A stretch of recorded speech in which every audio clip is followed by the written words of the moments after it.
ഇന്നത്തേത് വൈകുന്നേരത്ത് നമുക്ക് ചായയുടെ കൂടെ എണ്ണയിലൊന്നും മുക്കി പൊരിക്കാതെ നല്ല ടേസ്റ്റി ആയിട്ടും പെട്ടെന്നും ഉണ്ടാക്കിയെടുക്കാൻ വേണ്ടിയിട്ട് പറ്റിയ നല്ലൊരു സ്നാക്സ് ആയാലോ. അങ്ങനെ ഒരു സ്നാക്സ് ആയിട്ടാണ് ഇന്ന് വന്നിട്ടുള്ളത്. അപ്പോൾ ഇതുണ്ടാക്കുന്നത് എങ്ങനെയെന്ന് കണ്ടുനോക്കാം. കണ്ടുകൊണ്ടിരിക്കുമ്പോൾ നിങ്ങൾക്ക് ഇഷ്ടമാവുകയാണെങ്കിൽ നിങ്ങളുടെ സപ്പോർട്ടൊക്കെ ഉണ്ടാവുക. ലൈക്ക് ചെയ്യാനും സബ്സ്ക്രൈബ് ചെയ്യാനും കമൻറ്റ് ചെയ്യാനും മറക്കണ്ട. ഇതിന് വേണ്ടിയിട്ട് ഒരു പാനിലേക്ക് ഞാനിതാ 2.5 ടേബിൾ സ്പൂൺ വെളിച്ചെണ്ണ ഒഴിച്ചു കൊടുത്തിട്ടുണ്ട്. പിന്നെ ബോൺലെസ് ചിക്കനാണ് എടുത്തിട്ടുള്ളത്. ചെറിയ പീസാക്കിയിട്ടാണ് നമ്മളിത് കട്ട് ചെയ്തിട്ടുള്ളത്. ഇഞ്ചി വെളുത്തുള്ളിയുടെയും പേസ്റ്റും അതുപോലെ തന്നെ ഉപ്പ്, മഞ്ഞൾപ്പൊടി, മുളക് പൊടി ഇതെല്ലാം കൂടി ഒന്ന് മിക്സാക്കി എടുത്തിട്ടുള്ള ചിക്കനാണ്. ഈ ഒരു ചിക്കന് നമുക്കൊന്ന് ഫ്രൈ ആക്കി എടുക്കാം.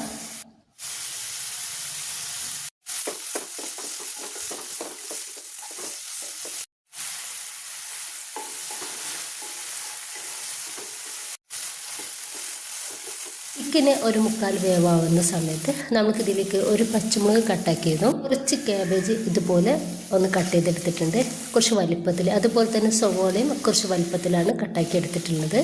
അതിനിപ്പോൾ ഇതെല്ലാം കൂടി നന്നായിട്ട് ഒന്ന് മിക്സ് ആക്കി എടുക്കുക. ഞാനിതിലേക്ക് ഇഞ്ചിയുടെയും വെളുത്തുള്ളിയുടെയും പൊടിയാണ് ചേർക്കുന്നത്. 1 ടീസ്പൂൺ വീതം ചേർക്കുന്നുണ്ട്. നിങ്ങൾക്ക് ഇഞ്ചിയുടെയും വെളുത്തുള്ളിയുടെയും പേസ്റ്റ് ചേർത്താൽ മതി.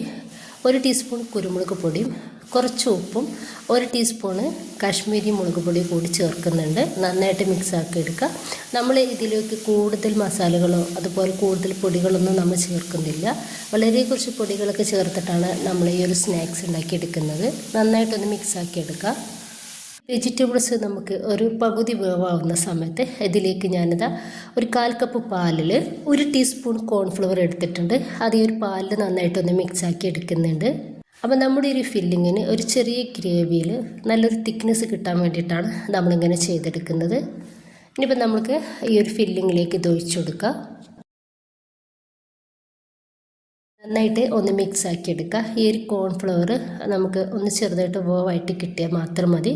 ഇത്രയും ആയിക്കഴിഞ്ഞാൽ നമുക്ക് ഗ്യാസ് ഓഫ് ചെയ്ത് വെക്കാം. ഇപ്പോൾ ഇതൊന്ന് റെഡി ആയിട്ടുണ്ട്. നമുക്കിത് ചൂടാറാൻ വേണ്ടിയിട്ട് ഒന്ന് മാറ്റി വെക്കാം. ഇപ്പം ഞാൻ 1 കപ്പ് മൈദ എടുത്തിട്ട് ഒന്ന് കുഴച്ചിട്ട് ഇതുപോലെ ഒരു 5 ബോൾസുകളാക്കി എടുത്തിട്ടുണ്ട്.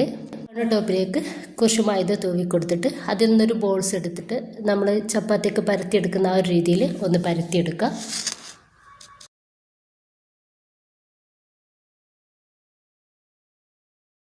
അതേ ഈ ഒരു രീതിയിൽ ഞാനൊന്ന് പരത്തിയെടുത്തിട്ടുണ്ട്.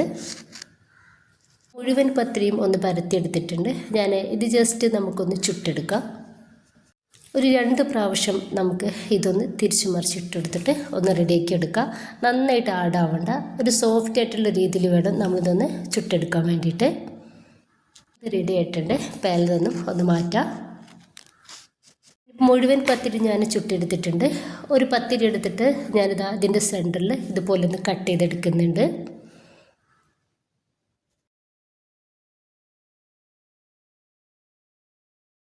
എന്നിട്ട് അതിൽ നിന്നും ഒരു കഷ്ണം എടുത്തിട്ടുണ്ട്. ഇനിയിപ്പോൾ ഇത് ചില്ലി ഓയിലാണ് കേട്ടോ.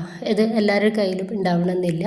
അപ്പോൾ ഞാൻ ഇതിൻ്റെ വീഡിയോ ഇട്ടിട്ടുണ്ടായിരുന്നു കേട്ടോ. അപ്പോൾ ആവശ്യമുള്ളവർക്ക് കാണാവുന്നതാണ്. ഇനിയിപ്പോൾ ഇത് വേണമെങ്കിൽ മാത്രം നിങ്ങളിതിൽ ചേർത്ത് കൊടുത്താൽ മതി. ഇനിയിപ്പോൾ നിങ്ങൾക്ക് മയോണൈസോ അല്ലെങ്കിൽ ടൊമാറ്റോ സോസൊക്കെ ഇതുപോലെ ഒന്ന് തേച്ച് കൊടുക്കാവുന്നതാണ്. ഇത് തേച്ചെടുക്കുന്ന സമയത്ത് നമ്മുടെ ഒരു സ്നാക്സിന് ഒന്നുകൂടി ടേസ്റ്റ് കൂടുതലായിരിക്കും. ഇനിയിപ്പോൾ ഞാൻ എടുത്തിട്ടുള്ളത് ആ ഒരു കേബേജാണ് കേട്ടോ. കേബേജ് ഇതുപോലെ ഒന്ന് അധികം വലിപ്പത്തിലൊന്ന് കട്ട് ചെയ്തെടുത്തിട്ടുണ്ട്. ഇനിയിപ്പോൾ നമുക്ക് ഇതിൻ്റെ മേലേക്കായിട്ട് ഇത് വെച്ച് കൊടുക്കാം. അതിനുശേഷം നമ്മൾ റെഡിയാക്കി വെച്ചിട്ടുള്ള ആ ഒരു ഫില്ലിങ് ഇതിൻ്റെ സെൻറ്ററിലേക്കായിട്ട് ഇട്ട് കൊടുക്കുക.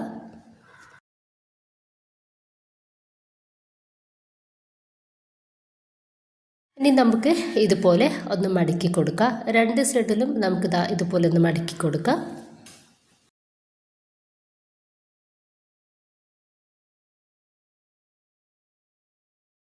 ഈ ഒരു രീതിയിൽ നമുക്കിതൊന്ന് ചെയ്തെടുക്കാവുന്നതാണ്.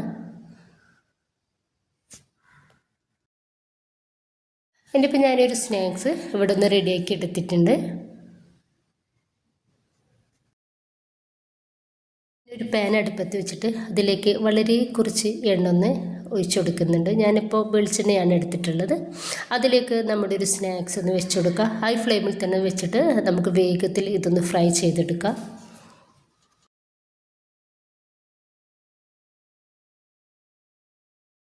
ഈ ഭാഗം ഒന്ന് റെഡിയായിട്ട് കിട്ടിയാൽ നമുക്കിതൊന്ന് മറിച്ചിട്ട് കൊടുക്കാം.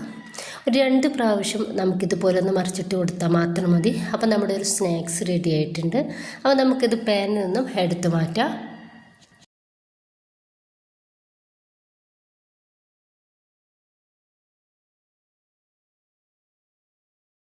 അപ്പോൾ ഇത്രയേ ഉള്ളൂ. നല്ല ടേസ്റ്റാണ് ഈ ഒരു സ്നാക്സ് കഴിക്കാൻ വേണ്ടിയിട്ട്. നമുക്ക് എത്ര വേണമെങ്കിലും കഴിക്കാൻ വേണ്ടിയിട്ട് പറ്റുകയും ചെയ്യും കേട്ടോ.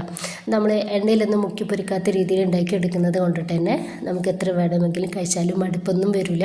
എല്ലാവരും ഉണ്ടാക്കി നോക്കുക, നിങ്ങളുടെ അഭിപ്രായങ്ങൾ അറിയിക്കുക. ഇഷ്ടമായിട്ടുണ്ടെങ്കിൽ നിങ്ങളുടെ സപ്പോർട്ടൊക്കെ ഉണ്ടാവുക. ഇൻഷാ അല്ലാഹ്. ഓക്കെ.